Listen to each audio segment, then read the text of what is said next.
Sir MR ராதாவோட அந்த ரத்த கண்ணீர் படத்துல ஒரு ஷாட் வச்சிருப்பாங்க. எதுக்கு அந்த ஷாட் சொல்றேன்னா, ஒரு ஷாட் எம்என் ராஜம் அம்மா வந்து இவருக்கு வந்து குஷ்ட நோய் வந்துடும்.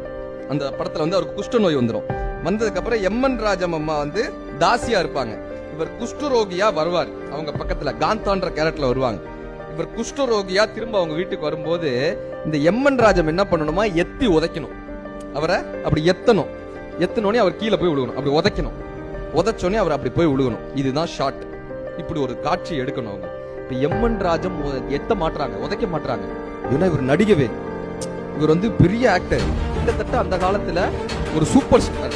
இவரை போய் நான் எப்படிங்க உதைப்பேன்? டைரக்டர் வந்து சொல்றாரு, ஒண்ணு பண்ணுவோம், நீங்க காலை அப்படி எத்துற மாதிரி உதைக்கிற மாதிரி காலை தூக்குங்க, நீங்க போய் உழுகுற மாதிரி உழுங்க, நான் ரெண்டையும் மெர்ஜ் பண்ணி ஷாட்டை ஓகே பண்ணிடுறேன். எம்ஆர் ராதா சொல்றாரு, டேய் காசு கொடுத்தவனை ஏமாத்தாதடா, அவ வாங்குற காசுக்கு